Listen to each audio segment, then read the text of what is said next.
So as a quick introduction, InMobi enables consumers to discover new products and services by providing contextual and curated recommendations on mobile devices. At InMobi, we regularly host a series of events, meetups, webinars across the globe to share best practices and learnings. In today's webinar, titled Boost Retention on Mobile and Keep Users Coming Back for More, we are partnering with AppsFlyer, a market leader in mobile advertising attribution and analytics. Their goal is to enable marketers to pinpoint their targeting, optimize their ad spend, and boost their ROI. So moving on to today's webinar, it is well known that more than half of mobile app users today lose interest or uninstall within a week. In such a transient environment, the onus is on the app developer to ensure that active users continue to engage and dormant users re-engage with the app. But what steps do you need to take to achieve this? We will be talking exactly about this in today's webinar. So let me go ahead and introduce today's speakers to you. We have Shani Rosenfelder and Mansi Jain.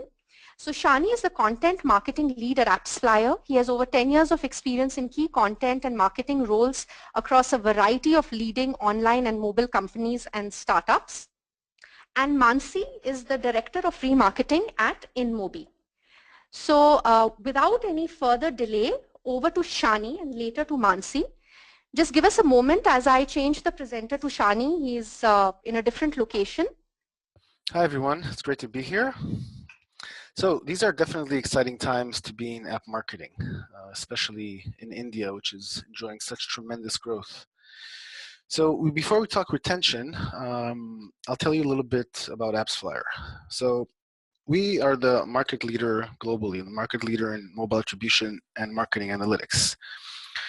We've also seen some tremendous growth in the past year or two, and we now measure more than 250 billion mobile actions globally every month. India is definitely one of our top markets.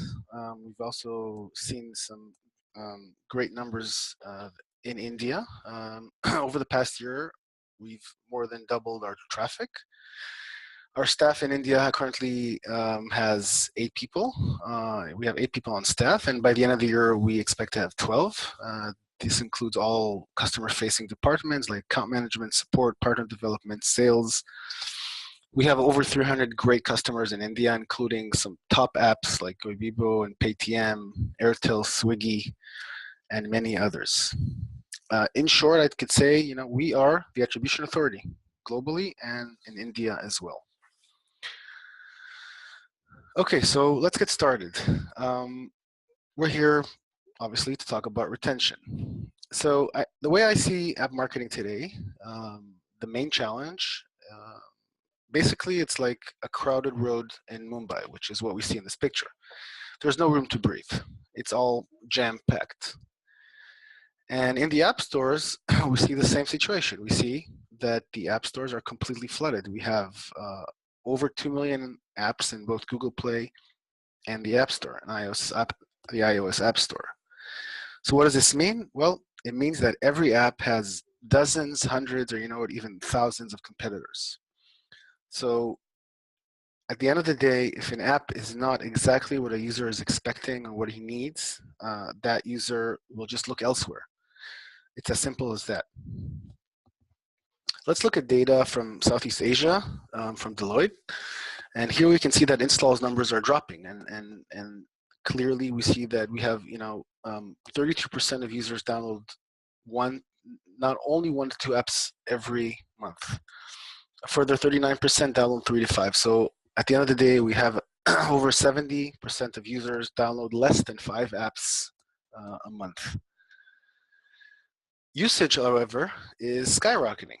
According to App Annie, we have time spent in-app in India since Q1 2014 up by more than 2x.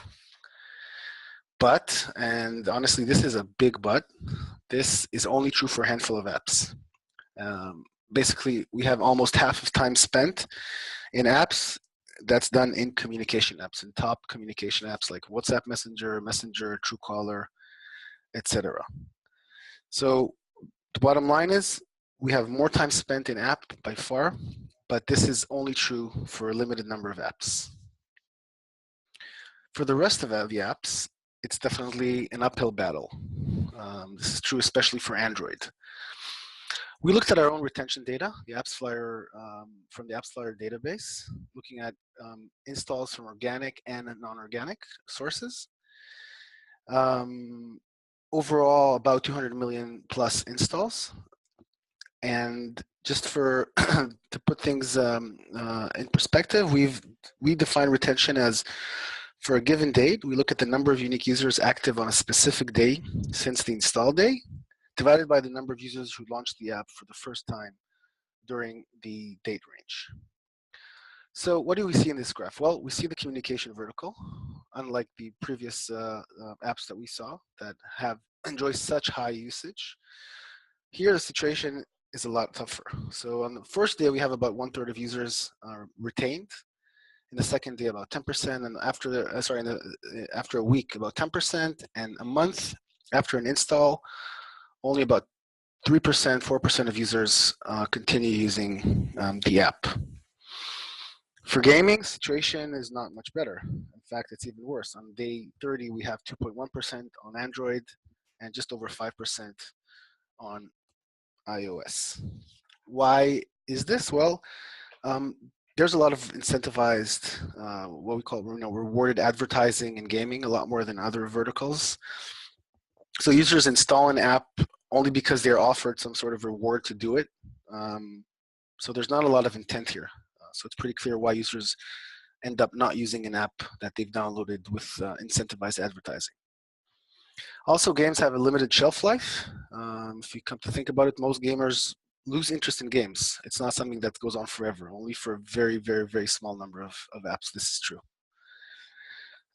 Lastly, in games, especially in gaming apps, there's practically no brand affinity. I mean, there's no real connection to brands. Users, when the mindset of a user who downloads a game is usually, okay, let's see this game, looks okay, I'll check it out, I'll install it. If I don't like it, I just won't use it, or I'll uninstall it. There's not much of a thought process that goes into it. For shopping apps, the situation is a little bit better, as we can see. We have about almost 9% on iOS on day 30, and now 6% of users retained after 30 days in Android. This is probably because for shopping, there's a much higher brand connection from past experiences in web and even actual brick and mortar stores. There's more of a relationship between consumers and brands. Plus, unlike gaming, of course, we need to remember that shopping never ends. For travel apps, and this data does not include transportation, the transportation vertical, we see definitely, what we see here is definitely a seasonal usage. We see that users are not active on after 30 days, or vast majority of them. This is probably because users, when they download apps before they travel to research a vacation, perhaps a flight, to book a flight, to book an hotel. And when that's done, the app ends its role. There's no use for it anymore. And vast majority of users obviously do not travel that often. So that explains the low retention rate here for the travel vertical. So overall, what we see is that iOS has much higher quality users and much higher retention. India is no exception. We see this globally. Why is this? This mainly because the type of the iOS device. The iOS device, mainly the iPhone, is a high-end device, whereas Android is highly fragmented, and there are dozens and even hundreds of different devices out there. So if you look at the average device, not the high-end device, the average device simply does not offer a user experience like the iPhone. And this leads to less usage. Also on Android, there's a lot more use of incentivized advertising, which explains the lower rate. To make matters worse, users uninstall apps a lot. We've just released a new uninstall study that found that in India, the uninstall rate overall was almost 3 out of 10 users. Almost 3 out of every 10 installs ended up being uninstalled after about a month. If you look at non-organic data, that number jumped to 35%. So why do users uninstall apps? Well, there are many reasons, but most important, I'd say, are limited storage space, poor device performance, slow load apps, the pages don't load properly, the app crashes, and unmet expectations. Simply the app promised to do something or deliver some sort of an experience or a function, and it did not meet that expectation. So uninstall is a really strong signal of discontent. So it's really important to measure it. If you measure uninstalls, it will be able to inform your user acquisition activities, your re-engagement activities, and your product strategy and your app, the app itself. It'll help you predict user lifetime value, and it'll improve your ASO because the app stores increasingly use quality metrics to determine an app's ranking, and uninstall is definitely one of them. So if you look at recent data that we released on uninstalls, we see that India is slightly lower than the slightly lower than the global average. So on the one hand, we have the average Android phone in India probably has low storage space and likely performance and usability issues, which does lead to uninstalls, to apps being uninstalled. And it is, on the other hand, India is a lot more of I'd say a mobile first country. So the act of uninstalling an app that can explain why it is not as high as, say, Latin America or Russia, where that rate is much, much higher. And it's similar to Southeast Asia, where the definitely nations there are also mobile first. So this data and data you've seen on retention is from the 2 recent reports that we've released. If you want to see the full reports, there's a lot more data there. You can go to appslider.com/library, and you see the top 2 reports up there that you can look at. Okay, so I must say this was a grim start for app marketing, but let's now talk about the good news. So the good news is that you can keep calm, and when you start measuring and you measure properly, results will follow. So the way I see it, there is a gap in perception. I think mobile is the most measurable ecosystem ever created, and some think that this is not true, that this is a challenge. But honestly, if you look at other ecosystems, I mean, offline is hardly measurable. The web, we have the crumbling cookie, whose average lifespan is a few weeks at most. Mobile, on the other hand, has several very, very good methods to use. We have ID matching, like IDFA and iOS and GIA and Google Advertising ID, and Google, which are very, very accurate identifiers. We have the Google Play Refer, which is highly accurate. And there's also fingerprinting as a fallback mechanism, which is very accurate in the short term. But this is okay because, again, most click to install time is usually immediate. So the bottom line is that mobile measurement is not a challenge. It is actually the solution. The real challenge, in my opinion, is cross-device, is omni-channel tracking. That's the challenge, okay? But that's a topic for another webinar. So what do you need to measure to be in the ideal position to optimize retention? First things first, you need to understand the titanic shift that's happening in the ecosystem. So we've had the first wave of app marketing was the acquisition wave, okay? The installs, get me as many installs as possible. That was the goal. And this wave is over, okay? It's broken. The wave is no longer, you cannot ride this wave successfully anymore.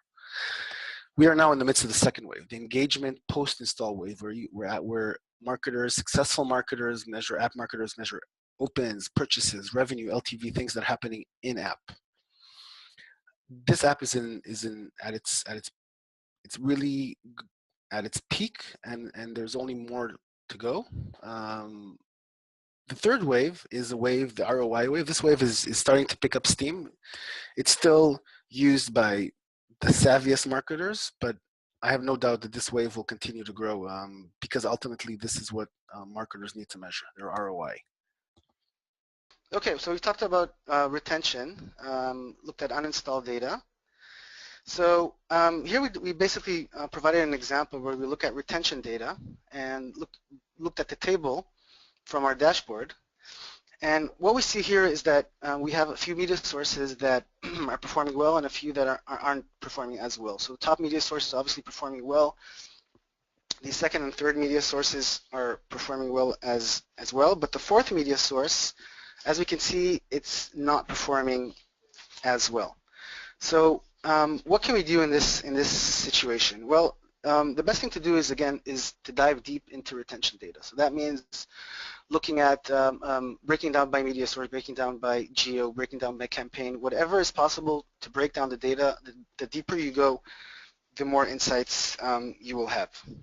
So what we've done here in this example is that pretty much we looked at the fourth media source, the one that did not perform as well, and we broke the data down into geo. So here we clearly can see that the first country at the top is to blame.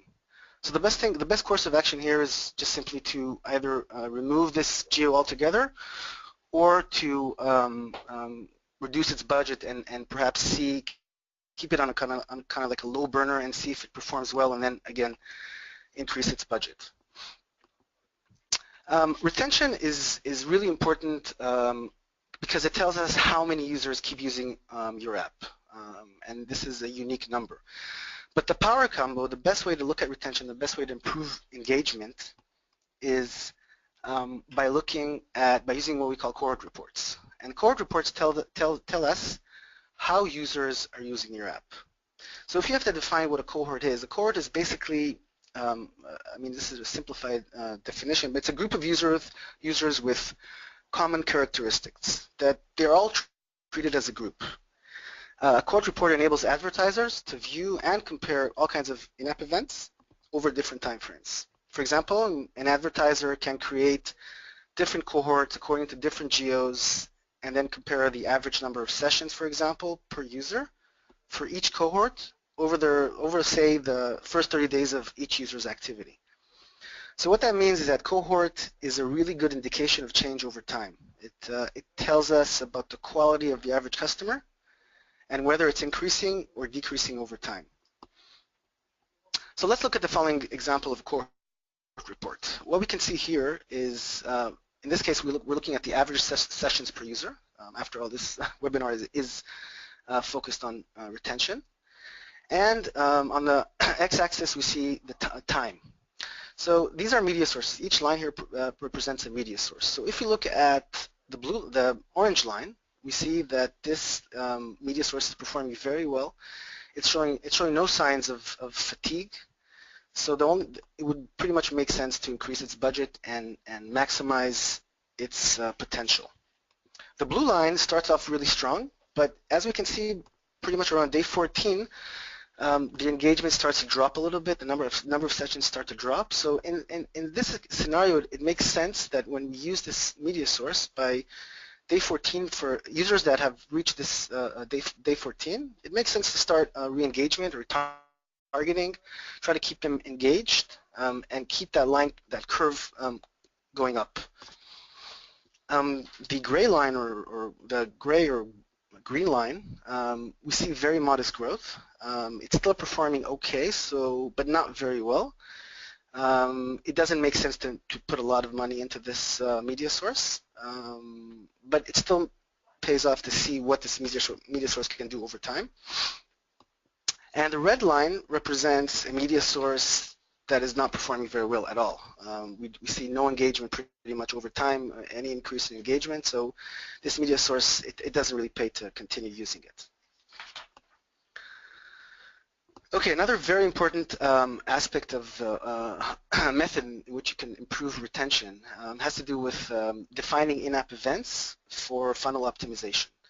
So when you look at, for example, these two examples, two categories, the shopping category and the gaming category, we see typical funnels. So each of these events can be measured. Okay, the category visit, a product visit, add to cart, registration, purchase, second purchase, uninstall. And in gaming, for example, tutorial completion, Facebook registration, a level pass, achievement, etc., etc. Now, this is very important because it can tell you where users are at in each stage of the funnel. And this is important on a user level because if you know that a user is at a certain level, let's say level passed, okay, you can communicate with that user in a way that's much more relevant to that user's stage in the funnel.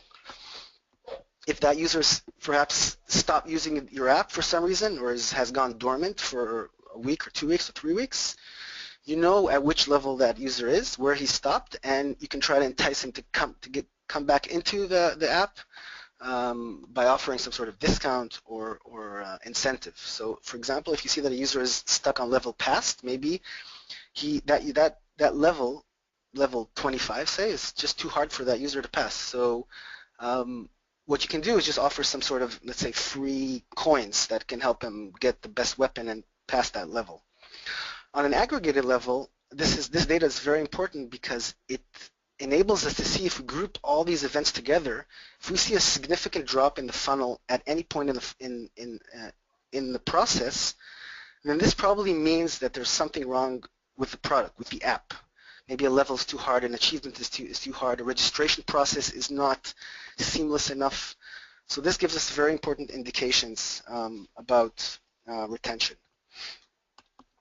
We looked at data, our data from India, just to try to give you some sort of view on the relationship between an install and in-app activity. Okay, this is not a pure funnel, but basically what we found is that if you look at the event level and not the user level, our data has found that for India, for shopping apps, one install, you can expect to get about 9 content views, so product or category views, about 1 add to cart event, 0.27 registration events, and 0.09 purchase events. So that means for about 10 installs, you can expect from 10 installs, you can expect to get a single purchase event. For gaming, we found that 1 install can generate approximately 0.67 tutorial completion events, 0.37 registration events, and 0.08 in-app purchase events, which is very similar to shopping. So once again, before previously I talked about the importance of granular, going deep into the data and diving and getting as many insights as you can. And this is true for in-app events as well. So instead of just looking at a basic in-app event, we want to know a lot. We can know a lot more about it.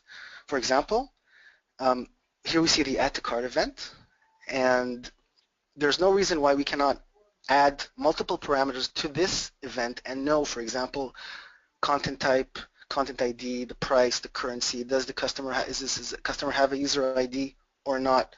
What's the date? So this tells us not only that an event took place, it tells us who did the event, when, where, what was of interest, for how much, how often, etc., etc. With this data, there's just so much more that you can do. Specifically for retention, as you want to focus here, when you measure rich in-app events, you can take your acquisition to another level. How does this work? Well, for example, you can by measuring in-app events and by aggregating the data and analyzing the data, perhaps a gaming developer has found that the best users, the users that are most active in his app, are users who have A, completed the tutorial, B, passed level 10, unlocked achievement 1, and registered through Facebook. So we call this segment the loyalists. Now, when you know that this is your segment, you can go back to the networks, the media sources that found, that delivered, that acquired those users, and you can optimize accordingly. So for example, you found that network number 3 delivered a volume of loyalists, and campaign 22 did the same, and publisher 11. So this is the kind of granularity and detail that you can find in measurement by using rich in-app events, and this can really change your acquisition budgets. What it can also do is you can look at this data and understand what characteristics, what best characterizes these types of users. When you know what characterizes these types of users, you can use this data to run lookalike targeting to find more users that are loyalists. Okay, another important thing, of course, for rich in-app events is to use it for smart re-engagement. So not only acquisition, but obviously re-engagement. So here, what we have is that by using rich in-app events, we are able to determine that a segment, let's call them cart abandoners, this segment, a specific segment, has looked at electronics products. These products were priced above $100, and they were all existing customers. So you can take this information and take all these users that you have that fit this criteria, that the app that performed these actions in-app, and you know this because you measured it, and then run retargeting campaigns or email campaign or push campaign for these users. Now this is important on 2 levels. First, it boosts the relevancy of the creative. Okay, so if you know that the creative is specific to the segment or specific to the user, it just is very simple. The engagement is much higher. Okay, this resonates with the user. It's not just a generalized message. Second, it enables you to look at the best re-engagement sources. So you know that retargeting network 4 delivered the best users, or email campaign 7, or push campaign 2, publisher 9, etc. Okay, last but not least, an important part of improving retention has to do with deep linking. Now, deep linking, for those of you who don't know, is kind of like the interstate highway of the mobile device. So there are different, the mobile web, mobile apps are pretty much, they're disconnected in a way. They're not, the transition between them is anything but seamless. The problem is that users kind of like go back and forth. Yeah, I mean, most users spend time in app, but the mobile web is still very strong. The problem is, and you've probably encountered this many times, I know I have, is that you found yourself probably clicking on an ad or a promotion, and then you find yourself in the App Store, even though you have the app installed. So that is really annoying. Or when you click on a specific promotion for a specific app, even if you have the app or not. For example, you click on a interstitial that says the New York hotels, you can get New York hotels for up to 70% off. You expect that when you click on that button, you get to the right page. If you get to the home page of the app, that doesn't help you. So what do you do from there? So if the user experience is not perfect, if there's any friction, most chances is, the users are just going to leave. They're just going to say, okay, you know what, I'm not going to do this now. I'm just going to use another app. And we are all users, and this is how we behave. And it doesn't matter if you have the app or not. The process of deep linking and deferred deep linking will just offer the best user experience that is possible. The data is presented, the specific data is presented by technology that we call get conversion data. Basically, this means that the queried data the conversion data, is queried from the attribution provider. So then the app knows which page to show when the app opens. This is a very important, because this conversion data it really opens the door to personalization. So you can customize the user experience based on all the information that's on the tracking link. You don't need a promo code. And this kind of experience is one of the key reasons that can drive continued and satisfied users.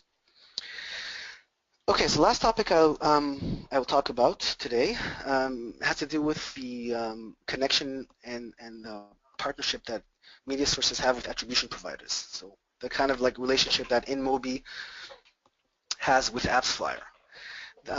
Data is passed between these partners through what we call Postback. Now, there are 2 types of Postbacks, And this is the information that's important for advertisers to understand. The install postback is when we as a measurement company, we recognize that a non-organic install has taken place. Then a postback with attribution data is sent to the integrated media source, and this happens in real time. And this is important because what this does is at first it aligns the data between the media source and the advertiser. So basically what you see on the dashboard, for example on the AppsFlyer dashboard, is the same data that InMobi has, okay?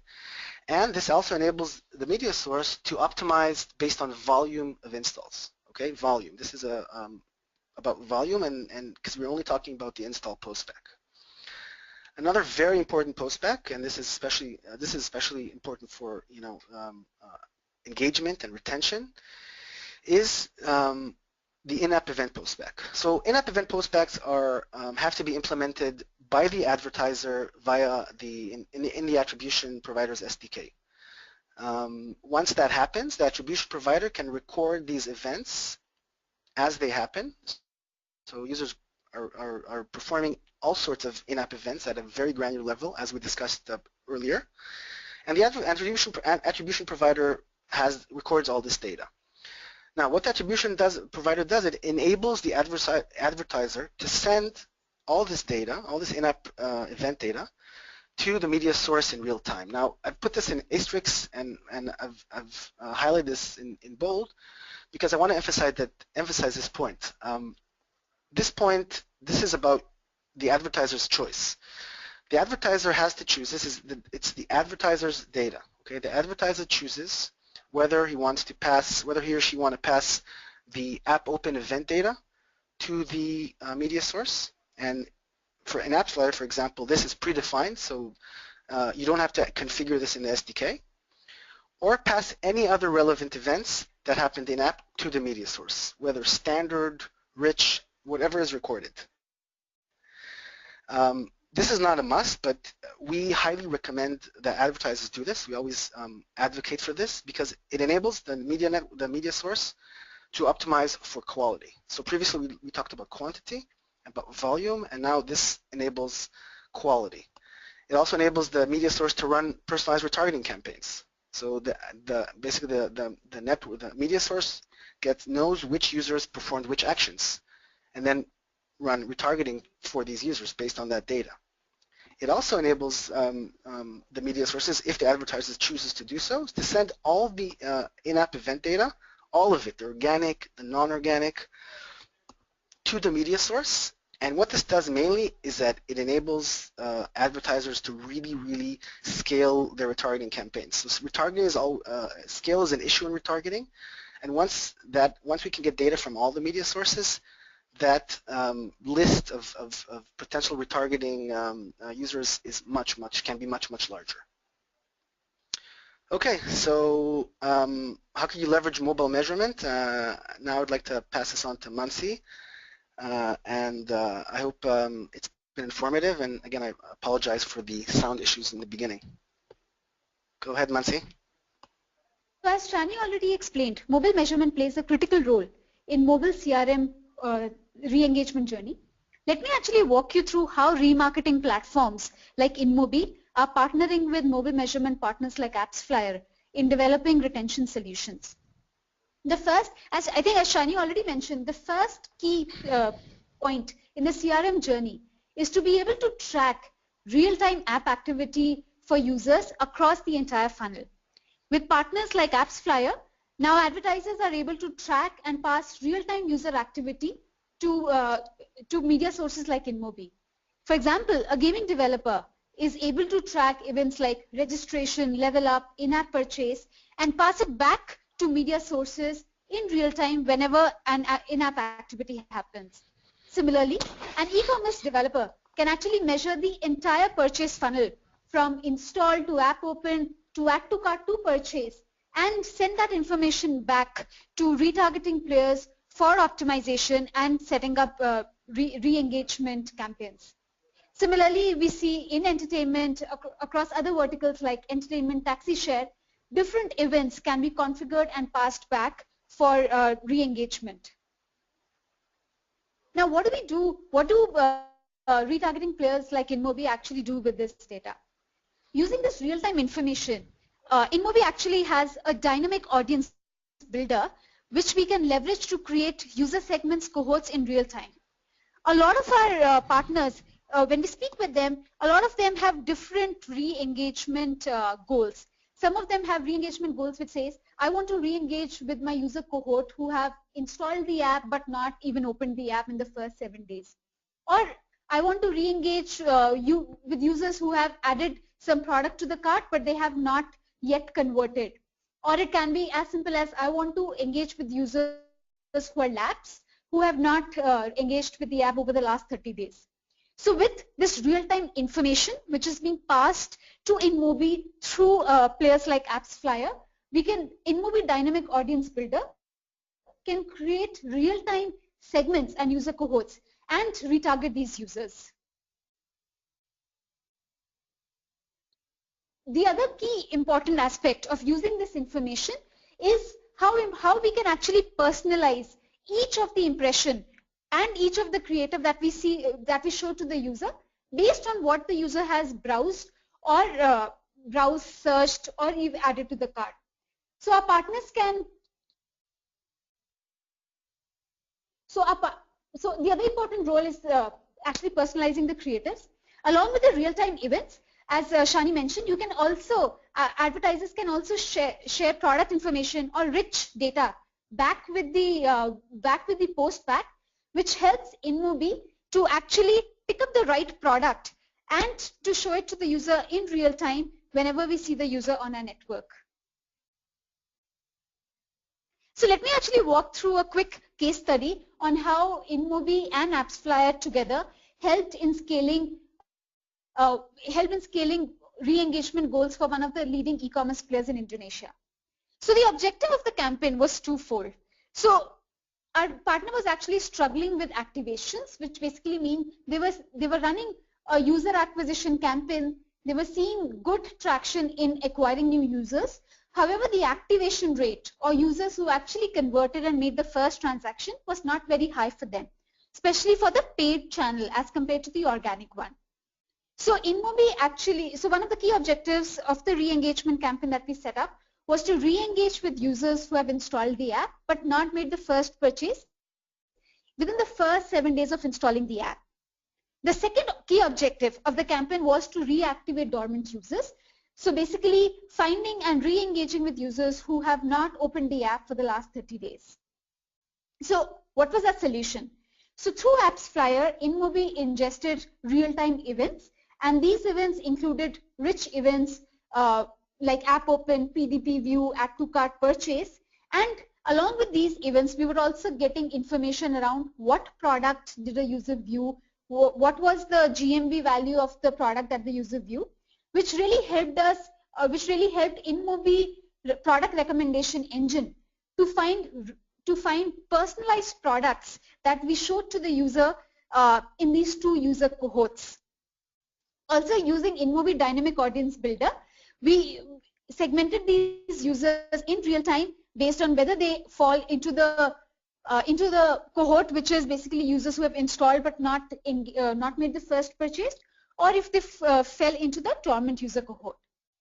In terms of results, actually InMobi is currently one of the largest remarketing partners for that merchant.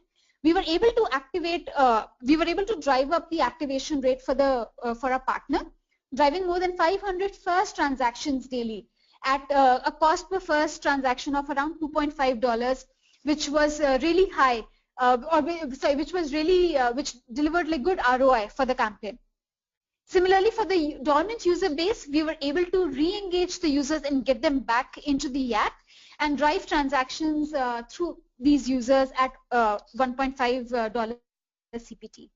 So this is one of the typical use case that we see in re-engagement where we partner with AppsFlyer and the advertiser in re-engaging with the existing app user base. I think the last thing which I wanted to cover was how important attribution plays around the entire re-engagement journey. So attribution is an important in app first retention strategy. It is actually one of the biggest challenges that advertisers are facing in assessing the value of a marketing strategy.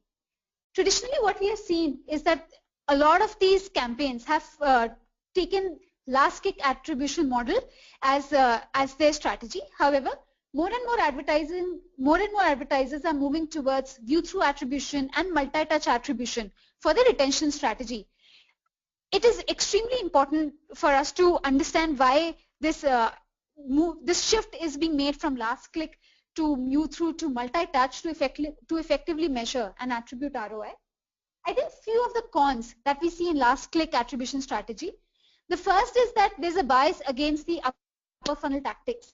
When we try and track only the last click, we don't know how the customer was found or how many times did they interacted with a particular product or with the particular brand before converting.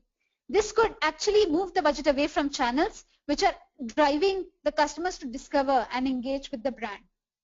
Similarly, because of last click, we don't see very well cross-channel tracking being taken place today, and a lot of times only the channel which drove the last click is getting attributed. Because of these reasons, we see more and more advertisers, more and more of our partners actually moving towards view-through and multi-touch attribution, where some of the key advantages that we see is it not only focuses on bottom of the funnel, but it also focuses on upper and the middle funnel performance. We are able to see a cross-channel lift, which is basically saying, okay, what are the different channels which actually help the customer discover the different product or the brand, and how can we actually attribute the ROI to those channels also. And this effectively actually gives a real sense of ROI across the different marketing campaigns that we are running. So as we move forward in the retention, in a mobile-first retention world, I'm sure we'll see attribution methodology also evolving a lot more and moving towards multi-touch. I think with this, I would like to end our webinar, and we'll open up the forum for any questions that you have. One of the questions that we have is the average benchmark for retargeting. What is the average benchmark for retargeting? $2.5 seem expensive. So this $2.5 actually is cost per first transaction. This is not cost per transaction, and this is for Indonesia market. So $2.5 cost per first transaction is actually for a user where literally we would have, that user is as good as a new user for us, because that user installed the app but didn't make the first transaction. So it's literally CAC, as we say, or cost of acquiring a new customer. So the benchmark that we usually see in markets like Indonesia is around anywhere between $3 to $5 for a cost per acquiring a new customer. In markets like India, we see the CAC to be anywhere between $2 to $3.5. Shani, there's a question around, do you think organic discovery can be fixed? Do you want to take this question? Yeah. Okay, that's a great question. I think that organic discovery, I mean, in the past we've seen very high, what we call organic multipliers. So for every non-organic install, for every paid install, we expected to see a few organic installs. But I think, nowadays this is totally not the case. From our discussion with advertisers, most of them see organic multiplier of about 0.2, 0.3, 0.5. So it's totally not what it used to be. I think that part of the problem is that the App Store is, like I said, completely flooded. Discovery is very hard. So you really have to, the way I see it, you have to use available tools. For example, Apple just came out with for iOS, Apple Search Ads, which is an attempt to help app discovery. There are the Google Play Ads as well. It's important that you have the ASO proper, and remember that even if the number of organic installs is not as high as it used to, you still need it to be ROI positive. There's just no way that you can be ROI positive only from non-organic installs. It's very, very hard. So you need those extra organic installs to be ROI positive. I think that organic discovery, with so many, So to summarize, with so many apps in the App Store, it's going to be very hard for apps that are not the top apps to be featured. But with some tools and with the proper measurement, I think app developers can get enough organic installs to ensure that their paid acquisition works. There are, I think, multiple questions around AppsFlyer. So the one question is around, is there any reference available for incorporating rich in-app events, which will help the developer? No, I mean we have a lot of our rich in-app events are predefined, so it's a lot easier to add them to the SDK. But there's not much of a difference between adding a standard in-app event and a rich in-app event to the SDK. Yes, so there's one more around, we have an AppsFlyer account. Are Postbacks part of it? Is there additional cost for integrating these Postbacks with InMobi retention platform? Okay, we will, this question is for more of a technical developer, so we will make sure to answer this question by email. So, Shani, sorry, one more question is around what role does retention play in LTV measurement? Yeah. Okay. So LTV is probably one of the most important things that app marketers have to do today nowadays to be successful.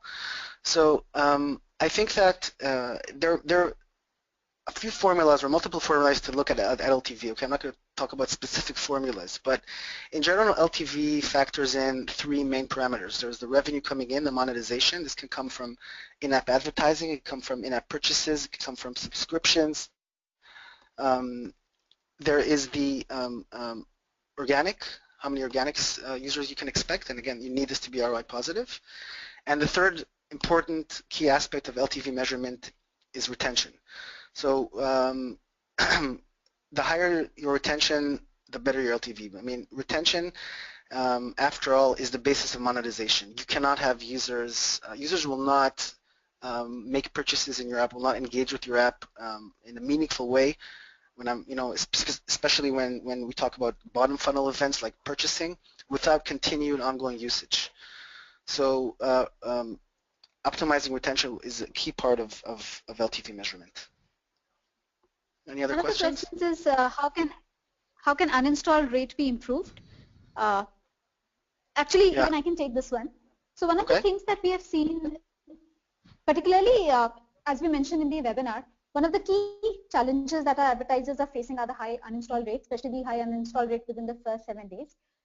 We are working with a bunch of our partners to reduce the uninstall rate by actually re-engaging with the user within the first 7 days of them installing the app. The chances of a user engaging and actually making either a first transaction or registration within the first 7 days, the LTV that we see actually increase. The LTV of that particular user cohort is actually far more compared to a user cohort with whom we have not re-engaged with the first 7 days. So either through push notification, email, or display re-engagement campaigns, I think within the first 7 days, it is extremely important to start reaching the users and nudging them to engage with the app and then improving the LTV over time. Shani, if you have anything to add to it. No, I think that's I mean, we just last week we released a first uninstall study with data from iOS. Data from iOS was included for the first time, and yes, we definitely, we saw that uninstalls are very high across the globe. They're a fact of life. Users will always uninstall. I think it's important to understand that beyond, of course, using all the things that we've talked about to improve retention, to improve usage, to improve engagement, just to keep users happy and satisfied, it's important to set expectations. That means any way that you can set the expectations is going to reduce the uninstall rate. And this can happen, for example, by looking at the App Store. Okay, having your App Store page with a lot of information, not too much information, but information that's easy to digest, that's easy to understand, with a video, if possible, with a lot of visuals.